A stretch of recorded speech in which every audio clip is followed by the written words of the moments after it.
안녕하세요. 오늘도 사연살롱을 찾아주셔서 감사합니다. 40대 간호사 일을 하는 돌싱 여자예요. 여러분들은 미신을 얼마나 믿으시나요? 저는 짧았지만 악몽 같은 시집살이로 미신 혹은 점괘라면 아주 치가 떨리는 사람이에요. 오늘은 그 미신 때문에 끝나버린 제 결혼 생활에 대해 이야기하고 싶어 이렇게 사연을 보내게 되었어요. 저와 남편은 안과에서 처음 만났어요.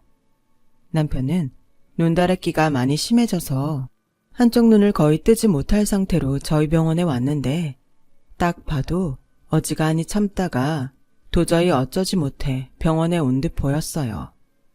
남편이 병원에 왔던 시간은 한가한 오후 때였고 그래서 바쁘지 않았던 저는 대충 남편의 성격을 봐서 조금 나아지는 것 같으면 병원에 오지 않을 것 같아 남편에게 주의사항을 아주 차근차근 친절하게 일러주었어요. 당분간은 술 드시면 안 돼요. 많이 부을 수 있거든요. 그리고 원래 다래끼는 피로가 풀리거나 관리만 잘해도 많이 좋아져요. 그러니까 가급적 손이나 다른 걸로는 눈 만지지 마시고 약 꼭 잘 챙겨 드세요. 간호사가 환자한테 친절한 건 당연한 거니까 별 생각 없었는데 근데 이 남자는 제 예상 밖으로 다음날 상태가 더 나빠져서는 저희 병원에 다시 왔어요. 보통은 이런 일이 없기에 저는 너무 놀랐고 남편은 놀란 저에게 이상하게도 쑥스러운 듯 웃어 보였어요. 순간 이상한 촉이 느껴졌고 알고 보니 이 남자는 저의 친절한 모습에 홀딱 반해서 그날 밤 다시 병원을 오기 위해 제가 하지 말라는 짓은 다 했더라고요. 저는 조금은 극단적인 남편의 모습에 처음엔 당연히 비호감이었지만 근 1년 동안 한결같이 저만 바라보며 제 마음을 얻기 위해 부단히 노력하는 남편에게 조금씩 마음이 움직이기 시작했어요. 그렇게 남편의 마음을 받아주고 본격적으로 연애가 시작되니 남편은 저에게 하늘의 별도 따다 줄 것처럼 정말 저에게 잘해주었고 주변 친구나 병원 간호사 동료들은 그런 남편을 보고 저에게 마치 서로 짝이라도 한 듯 이렇게 말했어요. 여자는 아무리 그래도 나 좋다는 남자 만나야 행복해. 나 봐. 우리 채원이 아빠 내 한마디면 자다가도 벌떡 일어난다니까. 내 주변에 지가 좋다는 남자 만나다 상처받고 연애 못하는 애 여럿 있다. 은지 넌 무조건 너 좋다고 하는 그 남자 잡아. 그 즈음이었어요. 당시 유행하던 독감에 걸린 저는 병원 출근도 하지 못하고 고열과 근육통에 시달리고 있었는데 남편은 만사 다 제쳐두고 저를 간호하러 왔더라고요. 그때 당시 저는 지방에서 홀로 올라와 자취를 하고 있었는데 그때 남편의 지극정성한 모습에 저는 주변 사람들 말처럼 나를 이렇게 끔찍이도 생각하는 이 남자를 잡아야겠다는 생각이 들었어요. 누군가 그랬나요? 결혼은 타이밍이라고요. 지금 생각해보면 그때 당시 저와 남편은 그 타이밍이라는 것이 맞았던 것 같아요. 남편은 당시 시부모님과 함께 생활을 하고 있었는데 간호사 며느리 본다고 시부모님이 모두 저를 참 많이 반겨주셔서 결혼해도 아무 문제 없이 잘 지낼 수 있을 거라는 막연한 생각도 들었어요. 그런데 조금 이상하게 예비 시어머니는 초면인 저에게 태어난 시가 몇 시인지, 혈액형은 뭐고, 태몽은 뭐였는지 등 조금은 특이한 것들을 아주 심하게 궁금해 하시더군요. 나중에 제가 좀 이상하게 생각할까봐 남편은 걱정이 되었는지 저에게 이렇게 말했어요. 우리 엄마가 안 그러셨으면 좋겠는데 미신이나 점 보는 걸 꽤 좋아해. 남편은 기독교 신자인 제가 거부감을 보일까 조심스럽게 말했어요. 하지만 전 그건 뭐 흔히 그 연세 어른들이 그러실 수 있다고 생각해 가볍게 넘겼어요. 제가 아무리 천주교 신자라 하지만 제가 강요하는 것도 아니고 당신이 좋아서 하시는 건데 그걸 뭐라고 할 수는 없다고 생각했거든요. 하지만 이런 저의 생각은 결혼식을 무사히 마치고 신혼여행을 가기 위해 공항으로 향할 때부터 깨지기 시작했어요. 시어머니는 결혼식 이후 그 미신과 점 때문에 슬슬 넘지 말아야 할 선을 넘고 계셨거든요. 첫날 밤은 꼭 자정을 넘기고 보내라.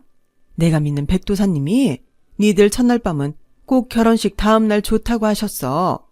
그리고 이거 첫날 밤 치르고 베개 밑에 넣고 자라. 다 니들 좋으라고 내가 챙기는 거니까 꼭 시키는 대로 해라.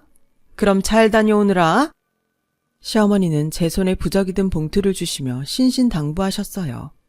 남들 눈엔 신혼여행 가는 며느리에게 시어머니가 용돈이라도 주는 줄 알았겠지만 저는 부적이 든 이 봉투를 받아들고 애써 웃는 얼굴로 그 자리를 떠나야 했어요. 남편은 제가 받아온 부적을 보고 대수롭지 않게 생각하며 내가 말했잖아. 우리 엄마 미신 좋아한다고. 그냥 공항에 가다가 적당히 버려. 라더군요.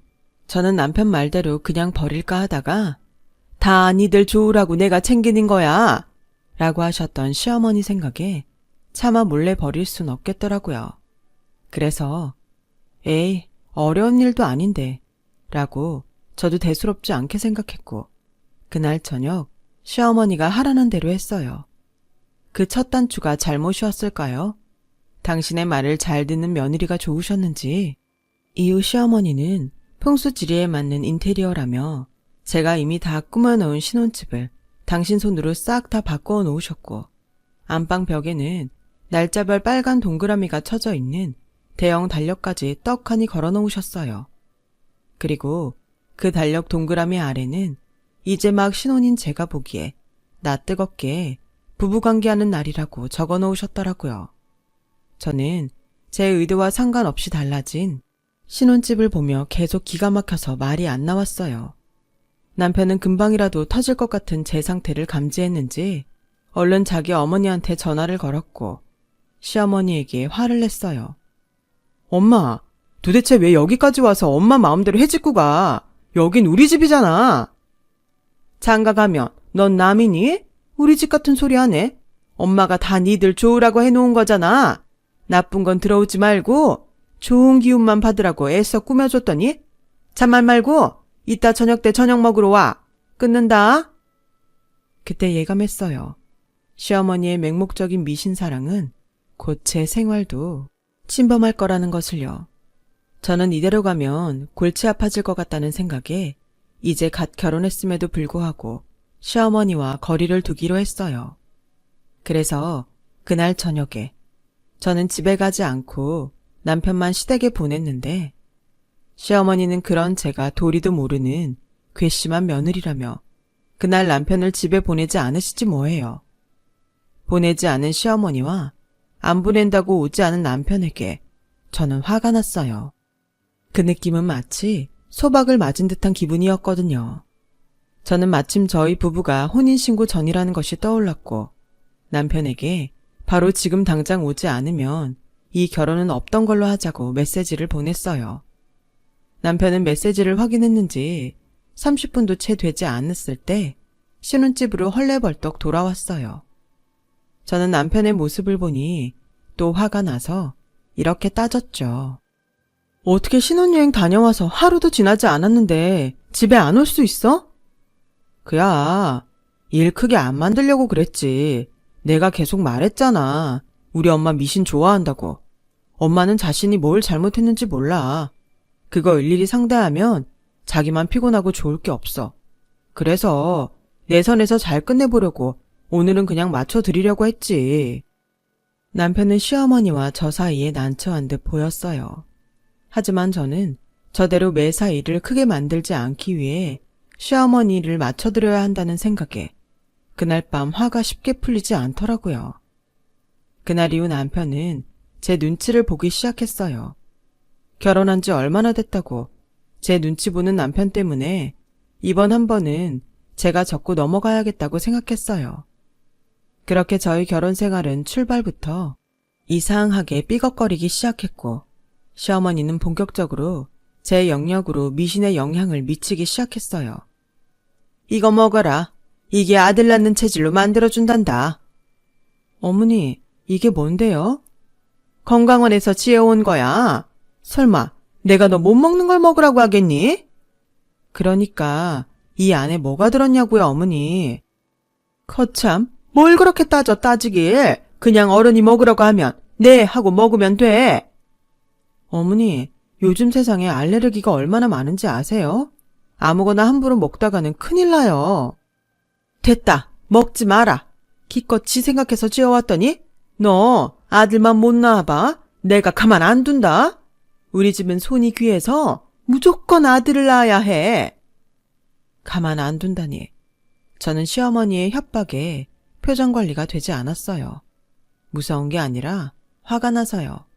예전에야 아들 한다고 들었지만 전 그게 제 현실이 될 거라는 생각은 추호도 하지 못했어요. 시어머니는 혼자 열이 잔뜩 올라서 저희 집을 나가셨고 저는 너무 화가 나서 친정 언니에게 갔어요. 그리고 시어머니와 있었던 이야기를 하니 저희 언니도 얼굴이 불그락 푸르락 돼서는 이렇게 말했죠. 네 시어머니 나중엔 제주도 돌하르방 가루도 가지고 오는 거 아니냐? 저는 언니의 그 말을 들으니 소름이 다 돋았어요. 그리고 집에 돌아와 곰곰이 생각했죠. 어차피 아이 계획은 빠르면 빠를수록 좋다고 생각했기에 이참에 아예 아이를 빨리 가져야겠다고요. 그래서 남편에게 이야기했고 남편은 제 말에 좋아하는 눈치였어요. 그 후 저희 부부는 정말로 열심히 아이를 갖기 위해 노력했어요. 하지만 노력도 너무 지나치면 안 되는 건가요? 간절하면 간절할수록 저희 부부에겐 기다리는 아이 소식은 감감무소식이었어요. 너무 그쪽으로만 치중해서 그래. 원래 임신이란 게 생각지도 못하다 하고 그러잖아. 그러고 보면 삼신할머니도 참 짓궂어. 이렇게 바라는데 얼른 예쁜 아기 하나 점지해주지. 함께 근무하는 동료 간호사 선배가 저를 위로한다고 이야기를 해주었어요. 하지만 삼신할머니가 어쩌고 하는데 시어머니 생각이 나서 그 말도 듣기 싫더라고요. 그래서 저는 더욱 확실한 방법을 찾기로 했어요. 다음날 남편과 시간을 맞춰 산부인과를 찾았고 이번에야말로 과학적으로 확률이 높은 방법을 시도하자고 결심했죠. 그런데 검사 결과는 너무나 믿기 어려웠어요. 글쎄, 저희 남편이 무정자증이라는 청천벽력 같은 결과를 듣게 되었던 거죠. 저도 저지만 남편은 검사 결과에 충격이 굉장히 컸어요. 남편을 위로하며 아이 없어도 괜찮으니 우리 앞으로도 지금처럼 둘이 재밌게 살자고 말했는데 그게 충격이 너무 크면 그런 말이 하나도 귀에 안 들리잖아요. 남편은 그 후 심한 우울증에 빠지고 말았어요. 시댁에선 당신 아들이 그런지도 모르고 계속 아들 하셨고 저는 안 되겠다 싶어 시어머니에게 따로 만나자고 이야기해서 남편의 검사 결과를 말씀드렸어요. 그러자 시어머니는 노발대발하시며 말도 안 된다. 그 의사 돌팔이 아니니? 어디 멀쩡한 남의 장손을 씨 없는 수박을 만들어. 됐다. 내가 당장 우리 백도사님 찾아가서 어찌된 영문인지 물어봐야겠어. 저는 시어머니를 만나기 전에 얼추 시어머니가 남편의 상태를 인정하지 않을 거라는 건 알고 있었어요. 하지만 그 사실 확인을 백도사라는 사람을 찾아가 할 거라고는 생각도 못했죠. 저는 그 자리에서 그야말로 얼음이 돼버렸죠. 그리고 그날 밤 시어머니는 저의 신혼집에 찾아와 이렇게 말씀하셨어요. 너 당장 내일 병원에 사표 쓰고 와라. 백도사님이 그러는데 네가 아픈 사람들 드나드는 병원 같은 데서 일을 해서 그렇단다. 그 아픈 사람들 기운이 너한테 딱 달라붙어서 우리 석호 기운까지 다 잡아먹어서 그렇대. 저는 기가 차서 말이 안 나왔어요. 제가 결혼 전 인사 갔을 땐 간호사 며느리 보게 됐다며 그렇게 좋아했으면서 이제와 아들의 불임 원인이 제 직업 때문이라고 하시니 어이가 없더라고요. 하필 그날은 남편이 부산으로 출장을 간 날이라 시어머니의 얼토당토하지 않은 말을 혼자 들어 더 억울하기까지 했어요. 그리고 저는 최대한 예의를 갖춰 시어머니에게 말했어요. 어머니, 놀라신 마음 저도 충분히 이해해요. 저도 예쁜 아이 낳고 싶었는데 이렇게 돼서 속상해요. 그런데 전 아이보다 석호 씨가 더 중요해요. 어머니가 이러면 이럴수록 석호 씨는 더 힘들 거예요. 저희 아이 없어도 어머니한테 효도하면서 잘 살게요. 그러니까 어머니도. 얘가 지금 무슨 말을 하는 거야? 부부가 결혼을 해놓고 왜 애도 없이 살아? 내가 다 방법을 가지고 왔는데 너는 왜 딴소리하니? 잔말 말고 내일 당장 병원이나 그만두고 와. 그리고 앞으로는 이거 입어라. 시어머니는 저에게 어디서 나셨는지 여자 팬티 여러 장을 건네셨어요. 그런데 자세히 보니 이 속옷이 남이 입던 것 같이 보이는 거 있죠. 저는 순간 뇌리에 어떤 생각이 스쳐 지나갔어요. 어머니, 설마 이거 남이 입던 거예요? 그래, 내가 수소문해서 우리 동네에서 아들만 4명 낳았다는 집에 가서 사왔다. 남이 입던 팬티를, 그것도 돈을 주고 사왔다는 시어머니 말에 저는 화가 났어요. 당연히 입을 것도 아니었지만 일방적으로 저에게 당신의 뜻에 따르라고 하는 시어머니의 태도에 더는 참을 수 없더라고요.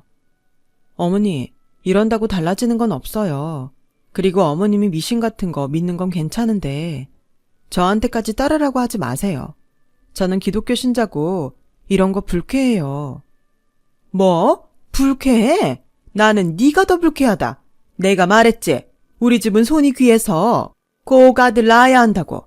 옛날 같으면 나보다도 네가 속이 타고 애간장이 녹아야 할 일이라고. 어머니, 불임은 제가 아니라 어머니 아들이에요.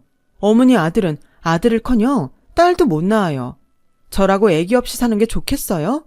그래도 남편 기죽을까봐 저 괜찮은 척 하고 있는 거예요. 고양이 쥐 생각하네. 너도 애기 바라면 못할 건 뭐야? 내가 지금 뭐 그리 어려운 일 하래? 대화가 길어질수록 저는 시어머니와 소통이 되지 않았어요. 오히려 언성만 높아지고 속만 터져 나갔죠. 그날 이후 저는 시어머니에게 미신, 점 이런 건 모두 싫다고 딱 선을 그었어요. 그러자 시어머니는 집안에서 사람이 잘못 들어와서 대가 끊겼다고 말하시며 우겼고 그렇게 한참을 울다 당신 집으로 돌아가셨어요. 저는 다음 날 좋은 게 좋은 거라고 집안에 뒀던 시어머니의 미신 잔해들을 싹 다 치워버렸고 보란듯이 벽에 큰 십자가를 걸었어요. 남편은 자기가 없던 사이 저와 시어머니의 일을 듣고 이번엔 자기가 나서서 정리하겠다고 나서더라고요. 그렇게 모처럼 나서준 남편 덕에 저는 약 1달 정도 평온한 날을 보낼 수 있었어요. 하지만 평온도 잠시 시댁에 제사가 있었고 아무리 기독교 신자지만 제사가 있는 집에 시집을 왔으니 저는 당연히 제사 준비를 돕기 위해 오랜만에 시댁에 가게 되었어요. 시어머니는 돕겠다고 온 저에게 찬바람이 쌩하니 불더라고요. 그렇게 서로 아무 말도 하지 않고 제사 준비를 도왔어요. 그런데 상을 다 차리고 본격적으로 제사가 시작되니 시어머니는 부정탄다면서 저보고 주방에서 나오지 말라고 하시는 게 아니겠어요? 기껏 일은 다 하고 그런 취급을 받으니 저는 기분이 나빠 제사가 끝나자마자 뒷정리도 하지 않고 쌩하니 저희 집으로 왔어요. 나중에 남편이 집에 와서는 저는 기독교 신자라 제사 참여하지 말라고 한 건데 오해한 거 아니냐고 말했지만 어떤 말로도 제 기분을 나아지게는 하지 못했어요. 그런데 그렇게 제가 시어머니에게 완전히 마음의 문을 닫자 시어머니는 무슨 바람이 불었는지 제가 일하는 병원으로 와 점심을 사주신다고 하더라고요. 저는 또 이번엔 뭘 가지고 사람 속을 뒤집으려고 그러나 생각했고 내키지 않는 얼굴로 시어머니가 기다리고 있는 식당에 들어갔는데 정말 뜻밖의 시어머니는 저에게 미안하다고 하시는 게 아니겠어요? 내가 그동안 너한테 너무했지. 미안하다. 그래도 네가 미워서 그런 건 아니야. 그냥 속상해서 나도 모르게 심술이 났나 봐. 지난번 제사도 그렇고 마음에 담아두지 마라. 알겠지? 저는 시어머니가 이번엔 정말로 생각을 고쳐드셨나 했어요. 그래서 남편과는 헤어질 생각도 없으니 이번 일은 시어머니의 노력을 봐서 넘어가자고 생각했는데 너 이따 병원 끝나면 나랑 우리 백도사님 만나러 가지 않을래? 그분이 너를 꼭 한번 보고 싶다고 하시더구나. 아무래도 우리 집 일을 다 맡아서 기도해 주시니 너한테도 하시고 싶은 말씀이 있으신가 봐. 저는 내키지 않았지만 시어머니와 모처럼 감정을 풀려고 하는 타이밍에 재를 뿌리고 싶지 않아 알겠다고 했어요. 그리고 솔직히 그 백도사라는 사람이 어떤 사람인지 궁금하기도 했고요. 저는 그렇게 퇴근 후 시어머니와 문제의 백도사라는 사람을 만나러 갔어요. 물이 없어. 아들은 나무인데 물이 없다 보니 다 말랐잖아. 그래서 애기씨도 없는 거고 나중에 말라서 시름시름 앓을 거야. 어머 도사님, 그럼 우리 석호는 어떡해요? 물이 많은 사주를 찾아. 그 사람이랑 가까이 지내면 자손도 보고 아들도 생기를 찾을 거야. 그리고 거기 며느리, 그렇게 계속 나를 세우면 나중엔 그 날이 본인을 다치게 해. 성질 좀 죽이고 고분고분 살아. 칼이 무뎌져야 다른 가족들하고 어우러질 수 있어. 백도사라는 사람은 제 생각보다 훨씬 젊은 남자였고 저는 그 남자의 말에 당연히 기분이 나빠 상위에 있던 소금을 한 줌 잡아 그 면상에 뿌려버렸어요. 그리고 이렇게 말했죠. 이 버러지만도 못한 사기꾼, 물 많은 사주를 찾으라니 지금 대놓고 다른 여자 찾으라는 거야? 얘, 너 제정신이니? 어디 도사님한테 언성을 높여? 시어머니는 제 행동에 화들짝 놀라 되려 저에게 뭐라고 하셨어요. 그리고 시어머니의 기세를 등에 업은 백도사는 저를 노려보며 썩 꺼져. 동자님이 지금 노하셨다. 너의 그 오만무도함에 천벌을 내리실 거라고 하시고 있어. 당장 나가. 죄송해요. 제발 노여움을 푸세요. 제가 노여움만 푸신다면 뭐든 할게요. 어머니, 제발 정신 차리세요. 석호 씨한테 들으니 이런 식으로 이 사람한테 갖다 바친 돈도 상당하시던데 이거 다 과학적으로 근거 없는 거 어머니도 아시잖아요. 하지만 시어머니는 제 말은 들리지 않는 듯 보였고 연신 백도사한테 죄송하다며 고개를 몇 번이고 숙이셨어요. 그러면서 이게 다 제 잘못인 듯 저를 원망의 눈으로 보시는데 꼭 보자고 할 땐 언제고 저는 신당이라는 그 방을 한바탕 엎어버리고 싶었지만 시어머니를 생각해서 참고 그 자리를 나왔어요. 시어머니는 연신 앞에 도사와 보이지 않는 신에게 죄송하다고 빌고 또 빌며 나오지 않으셨고요. 저는 밖에서 시어머니를 기다렸어요. 마음 같아선 혼자 가고 싶었지만 그래도 시어머니만 두고 가긴 마음이 좀 그렇더라고요. 그래서 저는 아까 끓였던 속을 애써 진정시키며 시어머니를 기다렸어요.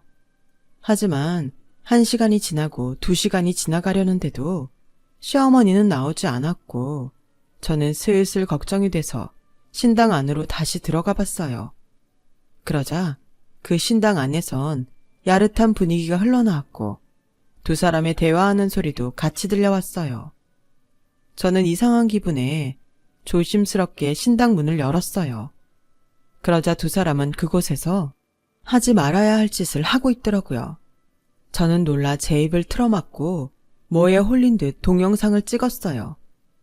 자기 말대로 자기 며느리 보통 아니던데 자기 힘들겠어. 말도 말아요. 요즘 내가 쟤 때문에 속병이 다 날 것 같다니까요. 내가 다 낫게 해줄게. 자기는 앞으로도 나만 믿고 내 말만 들어. 전에 이야기한 기도값은 준비돼 가. 그럼요. 이미 다 준비했죠. 역시 우리 자기야. 이리 와. 아, 간지러워요, 도사님. 저는 떨리는 손을 애써 버티며 동영상을 찍었고 혹여 들키기라도 할까 재빨리 그곳을 나왔어요. 그리고 이걸 어떻게 해야 할까 고민하며 저야말로 시름시름 앓기 시작했어요. 거봐라. 네가 도사님한테 그렇게 버릇없이 구니까 아프지 않니? 너 이거 가서 싹싹 빌지 않으면 안 낫는다. 저는 시아버지 생신 때문에 시댁에 갔다가 시어머니의 낯뜨거운 모습에 할 말을 잃었어요. 그런데 시어머니가 저 몰래 남편에게 하는 말을 듣고 저는 아픈 것도 다 잊고 피가 거꾸로 솟는 것 같았어요. 그래, 그 아가씨는 만나봤고 그 아가씨가 사주에 물이 많아. 너한테 좋아. 엄마, 그래도 이건 아니지. 은지 알면 나 이혼당해. 그러니까 몰래 잘 만나야지, 이 멍청아.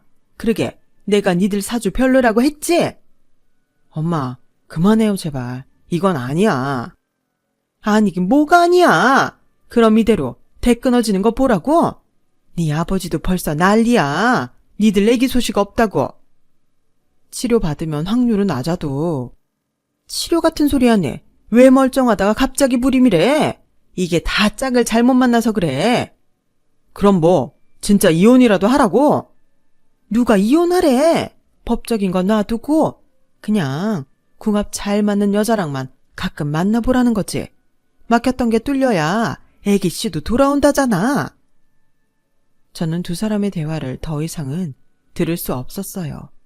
그래서 소리를 깍 하고 질렀고 시어머니와 남편은 물론 시아버지 생신 때문에 참석한 모든 친척들이 일제히 놀라 저를 쳐다봤어요.